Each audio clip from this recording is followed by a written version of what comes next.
Hello students, today we are going to discuss the checkpoint 3.1 of the motion of a straight line। तो इस सारे का अच्छे से वीडियो सॉल्यूशन हम लोग देखेंगे। तो चलिए स्टार्ट करते हैं। तो चलो हम लोग फर्स्ट क्वेश्चन से स्टार्ट करते हैं। फर्स्ट क्वेश्चन क्या बोल रहा है कि which of the following is a one dimension motion. One dimension motion कहने का मतलब है कि जो एक ही डायरेक्शन में जा रहा हो। ठीक है, फर्स्ट वाला जो हम लोग ऑप्शन देखते हैं वो landing of an aircraft. Aircraft हो गया, कोई भी हेलीकॉप्टर हो गया, कोई भी एरोप्लेन हो गया, अगर वो लैंड करता है तो हम लोग साफ देख सकते हैं कि लैंड ऐसा नहीं कि वन डायरेक्शन में चलता है, आगे भी जा रहा होता है, थोड़ा नीचे भी जा रहा होता है, और आगे भी जा रहा होता है, नीचे भी जा रहा होता है, फिर उसके बाद धीरे धीरे जो है लैंड कर रहा है। तो यहाँ पे तो ये दो डायरेक्शन में जा रहा है, ये तो 2D हो गया, तो ये ऑप्शन तो हुआ ही नहीं। सेकेंड वाला ऑप्शन हम लोग देखते हैं, अर्थ रिवॉल्विंग अराउंड द सन। इस वाले में अगर हम लोग बात करें तो इसमें हम लोग इंस्टेंट के बारे में सोचेंगे, क्योंकि अगर ये सन हो गया, मान लो अच्छा नहीं बना, और ये अर्थ हो गया, अगर ये घूम रहा है, तो अब ये घूम रहा है, अगर हम लोग देखें एक इंस्टेंट पे, तो ये ऐसे जा रहा है एक तरीके से सर्कल में, मतलब कोई कैसे जाएगा, ऐसे ही जा रहा है, ठीक है, ऐसे जा रहा है। तो अगर हम लोग यहाँ पे एक इंस्टेंट के बारे में हम लोग बात करते हैं, ये हो गया अर्थ, और इंस्टेंट के बारे में बात करें तो वो ऐसे जा रहा है। तो इसके अगर दो कंपोनेंट लेते हैं, एक हॉरिजॉन्टल और वर्टिकल, तो यहाँ भी हम लोग देख पा रहे हैं कि यहाँ पे कंपोनेंट बन जा रहे हैं। कंपोनेंट बन जा रहे हैं, इसका मतलब क्या, ये भी दो डायरेक्शन में जा रहा है। मतलब ऐसा नहीं है कि जिसका कंपोनेंट बन जाए वो दो डायरेक्शन में जाता है, मतलब कहने का सेंस ये है कि कंपोनेंट किस डायरेक्शन में बन रहा है, एक नॉर्थ में और एक वेस्ट में। तो ये दो डायरेक्शन में जा रहा है, एक ये नॉर्थ वेस्ट में जा रहा है ना, क्योंकि नॉर्थ वेस्ट तो एक डायरेक्शन हो गया ना, ये फिर 2D में है, तो ये भी नहीं होगा। थर्ड वाला जो ऑप्शन है, थर्ड वाला है motion of a wheel of a moving train. Train है, मान लो ये ट्रेन है, ये मूव कर रहा है, इसके व्हील का मोशन बोल रहा है, क्या 1D है? आप लोग सोचेंगे 1D है, लेकिन ये 1D नहीं है, क्योंकि व्हील जो है वो कैसे जा रहा है, अगर गाड़ी आगे बढ़ रही है तो ये ऐसे जा रहा है, फिर ऐसे जा रहा है, फिर ऐसे जा रहा है, फिर ऐसे जा रहा है। तो ये तो सर्कुलर पाथ पे घूम रहा है कि नहीं? ये तो सर्कुलर जा रहा है, लेकिन इस व्हील की वजह से ट्रेन जो है उसका नेट डायरेक्शन आ गया। तो इसका करेक्ट ऑप्शन चला जाएगा fourth, train running on the straight track. तो ये आपका आंसर हो जाएगा D, that will B answer. तो दूसरा क्वेश्चन हम लोग स्टार्ट करते हैं। दूसरा क्वेश्चन बोल रहा है, person move toward east for 3 metre, then toward north for 4 metre, then toward for 5 metre, what is his distance now from the starting point. यहाँ पे क्या बोला है, ध्यान से देखने वाली बात है, वो डिस्टेंस के बारे में बोला है। तो यहाँ पे बहुत इंपॉर्टेंट है कि डिस्टेंस अगर बोल दिया तो डायरेक्शन का तो कोई खेला ही नहीं। इस वजह से आप लोग कहाँ फंसे होंगे, यहाँ फंसे होंगे कि भाई 5 मीटर जाना है, तो इसने पहले ही डिस्टेंस के बारे में बोल दिया है ना, डिस्टेंस कहाँ है, तो सिंपल सा जोड़ लेने का, हमको ईस्ट नॉर्थ और वेस्ट डायरेक्शन का मामला ही नहीं, सीधे जोड़ लो, है ना। 3 + 4 + 5, ये कितना हो जाएगा, 12 मीटर चला। तो इसका A, that will be your answer.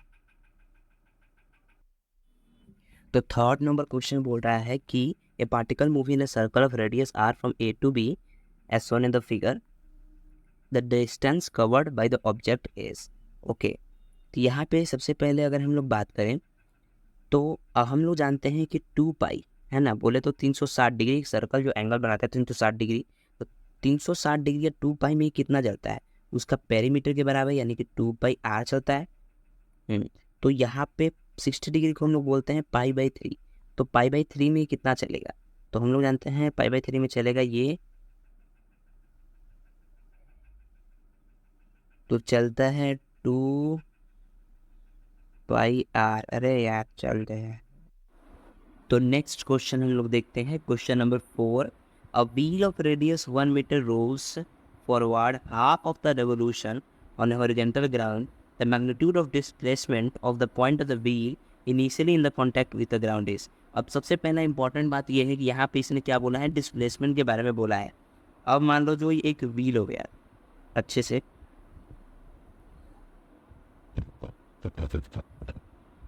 ये एक व्हील हो गया जिसका रेडियस दे रखा है तुम्हारे लिए 1 मीटर, ठीक है। अब यहाँ पे बोल रखा है कि हाफ रेवोल्यूशन ये है, इसने हॉरिजॉन्टल, मान लो यहाँ पर था, और अगर ये यहाँ से, एक मिनट इसको मिटा दिया जाए, यहाँ से यहाँ किसी पर्टिकुलर पॉइंट पर गया ना, ठीक है, यहाँ से यहाँ गया, मार्वल। यहाँ से यहाँ आया, हाफ रेवोल्यूशन तो ये होगा ना, तो यहाँ से यहाँ आया तो डिस्प्लेसमेंट पूछ रहा है। हम लोग जानते हैं कि डिस्प्लेसमेंट होता है ना, final point minus initial point, है ना। वो कैसे किस पाथ से गया है उसको ये मतलब नहीं है, वो फाइनल पॉइंट और इनिशियल पॉइंट क्या है वो उस पाथ पे डिपेंड करता है। तो ये जो रेड वाला रीजन है यही डिस्प्लेसमेंट है, क्योंकि हाफ रेवोल्यूशन यहाँ से यहाँ तक का गया, ठीक है।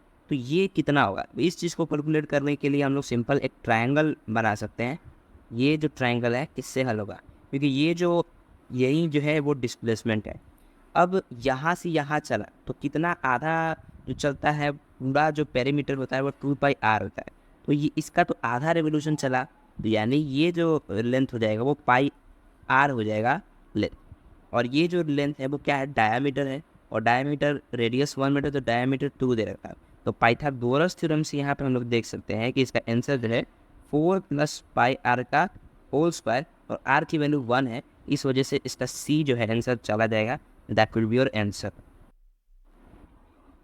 जो 5 नंबर क्वेश्चन बोल रहा है, the 3 initial and the final position of a man on the x axis are given, which pair gives the negative displacement.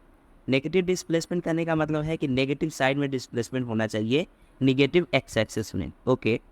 तो यहाँ पे 3 इनिशियल एंड फाइनल पोजीशन दे रखा है, ठीक है। 3 इनिशियल एंड फाइनल पोजीशन है, फर्स्ट वाला जो है इसका इनिशियल पॉइंट है और ये लास्ट वाला जो है इसका फाइनल पॉइंट है। तो अब हम लोग को देखना है कि यहाँ पे नेगेटिव डिस्प्लेसमेंट किस वाले में हो रहा है।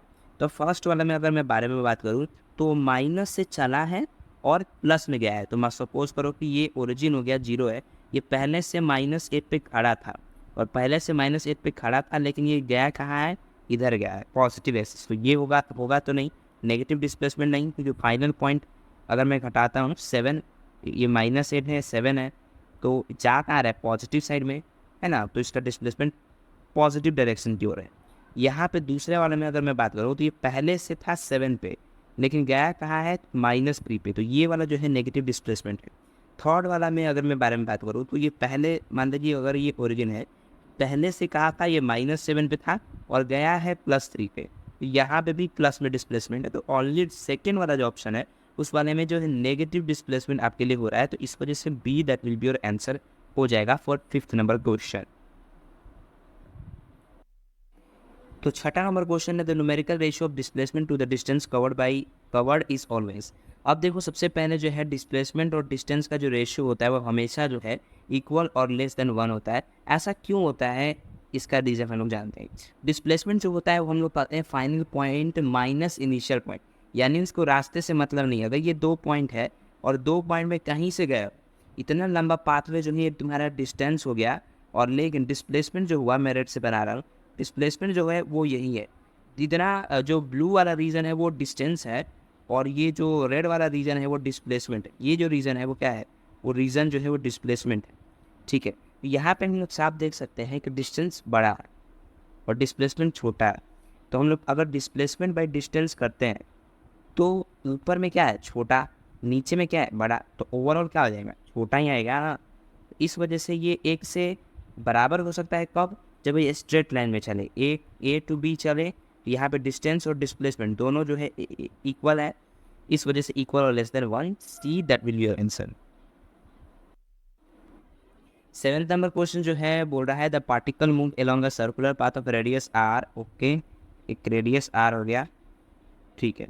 The distance and the displacement of the particle after 1 complete revolution. Distance क्या होता है ना, डिस्टेंस टोटल कितना चला, यानी कि पेरीमीटर बोल रहा है, डिस्टेंस तो पेरीमीटर होगा ना, हाँ, तो पेरीमीटर हो जाएगा 2πr 1 रेवोल्यूशन में। लेकिन डिस्प्लेसमेंट जो होता है वो क्या होता है, initial point, sorry final point minus initial point. हम लोग देखेंगे 1 राउंड मारेंगे तो इनिशियल पॉइंट भी सेम था, फाइनल पॉइंट भी सेम है, इस वजह से 2πr और 0 ऑप्शन हो जाएगा, क्योंकि पहले डिस्टेंस पूछा है। 8 नंबर क्वेश्चन बोल रहा है, particle start from the origin, okay, goes along x axis to the point this and the return along the same line to the point this, the distance and displacement of the particle during the trip is. ठीक है, इस चीज़ को समझते हैं। Particle पहले origin पे था, यहाँ से कितना गया, 20 मीटर तक यहाँ पे गया है, ठीक है। 20 मीटर तक जाने के बाद उसने क्या किया है, सेम लाइन पर आया है, मतलब सबसे पहले गया है ऐसे, यहाँ पर गया, फिर यहाँ पे जाने के बाद फिर लौटा, ये जाते जाते कहाँ गया है, ये -20 पर चला गया है, ठीक है, -20 पर चला गया। तो अब बोल रखा है कि डिस्टेंस और डिस्प्लेसमेंट क्या होगा। इनिशियल यहाँ था, यहाँ से यहाँ आया, यहाँ से यहाँ आया, इनिशियल पॉइंट फाइनल पॉइंट, इस वजह से डिस्प्लेसमेंट 0। डिस्प्लेसमेंट टोटल कितना बचा है, यही मेरा डिस्प्लेसमेंट बचा यहाँ से यहाँ तक। डिस्प्लेसमेंट नेगेटिव डायरेक्शन हो गया ना, तो डिस्प्लेसमेंट तो -20 हो गया। तो बाद में डिस्प्लेसमेंट पूछा है तो -20 ये हो सकता है, ये हो सकता है, ये भी गया, ये भी गया। अब इसमें डिस्टेंस क्या होगा, टोटल जितना पाथ लेंथ है वो डिस्टेंस हो गया। BCA चला, PCA चला, और एक्स्ट्रा में भी BCA चला था, तो इस वजह से D हो गया, क्योंकि पहले यहाँ गया फिर मुड़ गया था। तो D that will be your answer, distance और डिस्प्लेसमेंट इसका हो जाएगा। तो subscribe to my YouTube channel and press the bell icon which is present here.